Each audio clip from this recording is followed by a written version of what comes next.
आंखें खोलो, आंखें खोलो, आंखें खोलो। बेटा इस मंच पे कोई नहीं चढ़ेगा। यहाँ पर आप लोगों ने एक बाजार बना रखी है, बिल्कुल उतर जाओ नीचे यहाँ से। इसलिए अधिक से अधिक आंखें खोलो बेटा। मुझे नोट और वोट की जरूरत नहीं है। जो आपने अगले पिछले जन्मों में पाप इकट्ठा किया है, पाप के घड़े सिर पर बांध रखे हैं, मात्र बेटा मुझे उसी की ही जरूरत है और कोई चीज की जरूरत। इसलिए ही मेरे लाल ये माँ पापन आपकी नगरी में आ चुकी है। जो आपने अगले पिछले जन्मों में पाप इकट्ठा किया है, पाप के घड़े सिर पर बांध रखे हैं, मात्र बेटा वो यहीं पर छोड़कर जाना और कोई चीज की जरूरत नहीं है। इसलिए ही मेरे लाल कौन कहता मेरा मेरा ये दुनिया रहन बसेरा, कौन कहता मेरा मेरा ये दुनिया रहन बसेरा, कोई किसी का नहीं है। मनुष्य अकेले ही आया है, मनुष्य अकेले ही जाएगा। नहीं कुछ लेके आए हो, नहीं कुछ लेके जाओगे, खाली हाथ आए हो, खाली हाथ जाओगे।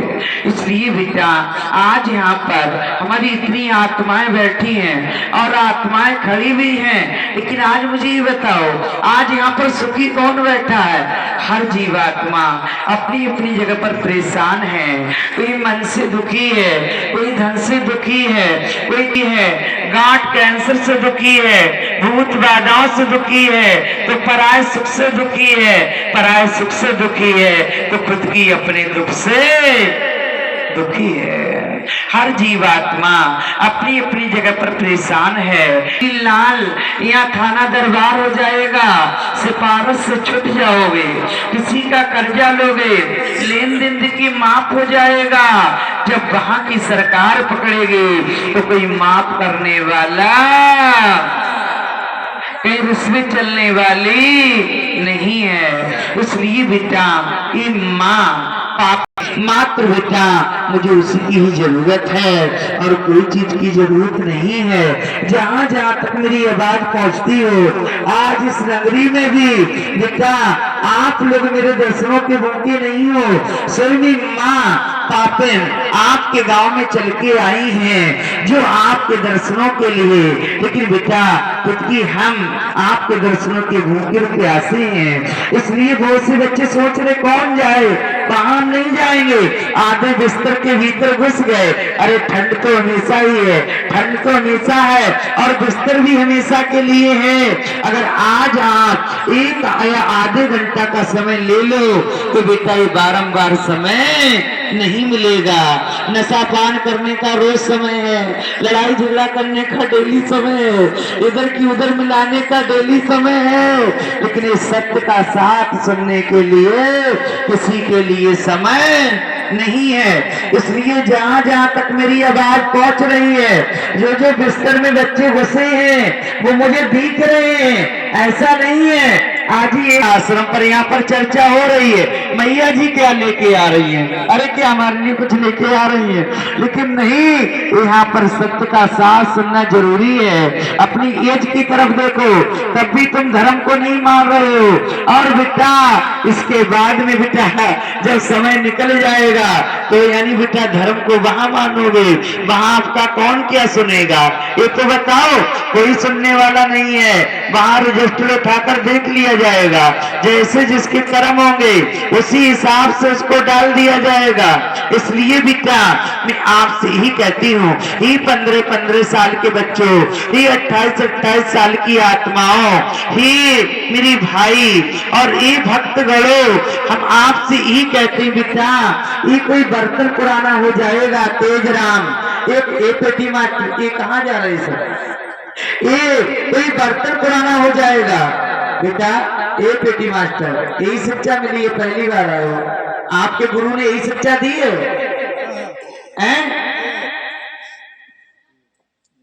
ऐसे ढोंगियों ने तो विश्वासी घाट को रखा है, मंच छोड़ छोड़ के जा रहे सभी। बताओ बेटा एक गाय होती है, पहली बार आने मेरे साथ, गाय होती है, गाय के पास क्या होती है? किल्ली। लेकिन किल्ली को उसको क्या मिलता है? खून चूसने को। और भोले बछड़ा दूर होते हैं, उन्हें दूध मिलता है पीने को।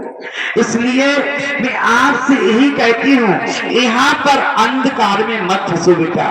एक रजिस्टर दिया गया है, यहाँ पर 4 बेटे हैं और चारों का अगर स्कूल में डेली भेजो और वहां पर एडमिशन मत कराना।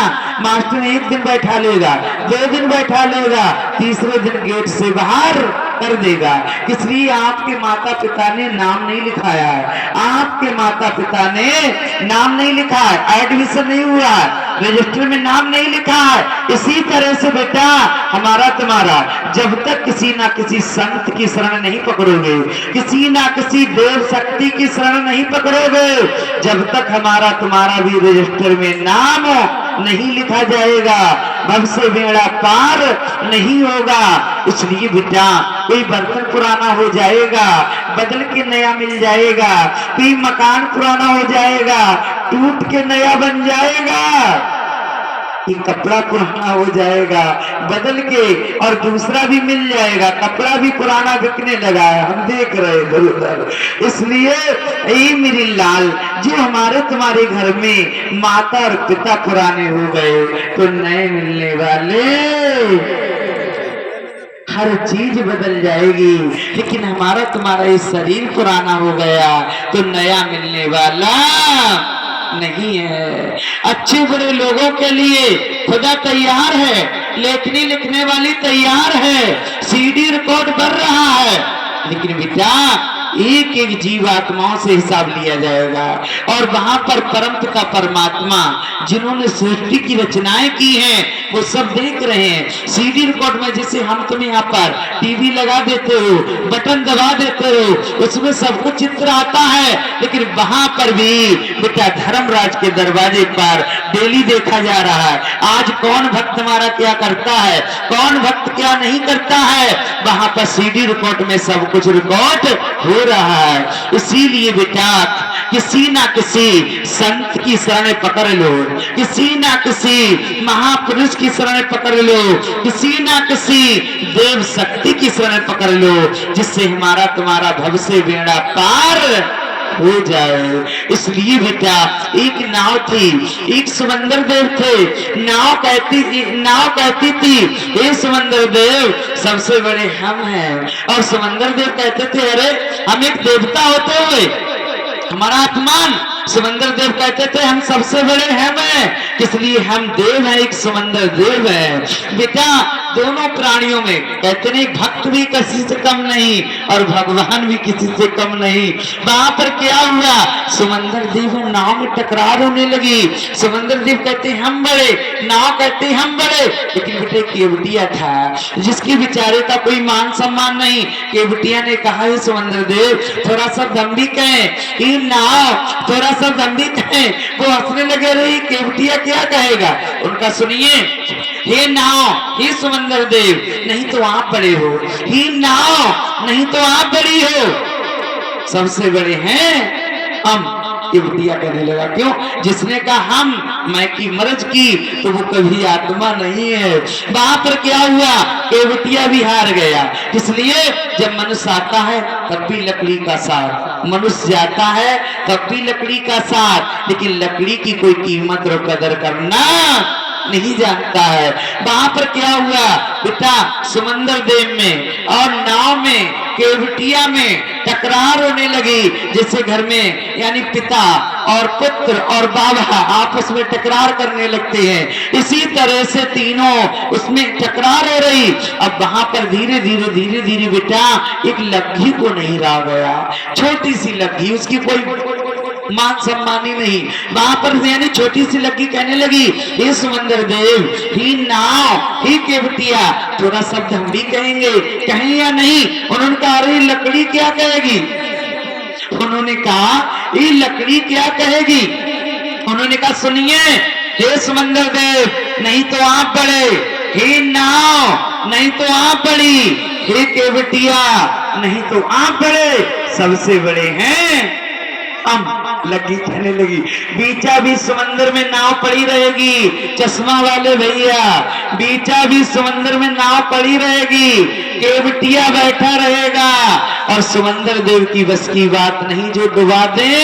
जब तक लकड़ी का सहारा नहीं पकड़ोगे तब तक हमारा तुम्हारा भव से बेड़ा पार नहीं होगा। बीचा बीच मझधार में नाव पड़ी रहेगी, बहते बहते बहते बहते बहते चले जाओगे, कोई हमारा तुम्हारा ठिया नहीं रहेगा। इसलिए एक लकड़ी का सहारा अवश्य ही पकड़ना यानी अनिवार्य है। इसलिए बेटा कोई किसी के गुरु हो और किसी से कोई जुड़ा हो तो वह लकड़ी समान करके बेटा उनसे अवश्य जुड़े और जो वो अपनी रास्ता बताएं उस रास्ता को अवश्य चले, आपका भव से बेड़ा पार अवश्य होगा। इसलिए नहीं शीतला मैया से ही जुड़ो, किसी ना किसी संत की शरण पकड़ लो, किसी ना किसी महापुरुष की शरण पकड़ लो, किसी ना किसी देव शक्ति की शरण पकड़ लो, जिससे हमारा तुम्हारा भव से बेड़ा पार हो जाए। इसलिए बेटा मैं एक शीतला माँ नहीं हूँ, मैं तो एक माता जी की भक्त हूँ बेटा। इसलिए ही मिली लाल गाजीपुर धाम अवश्य आने की कोशिश करो। किसी के अंदर गांठ है, कैंसर है, पथरी है, दौड़ा है या यानी गोदे सुनी है, वो बच्चे हर सोमवार को पहुंच जाओ। सोमवार को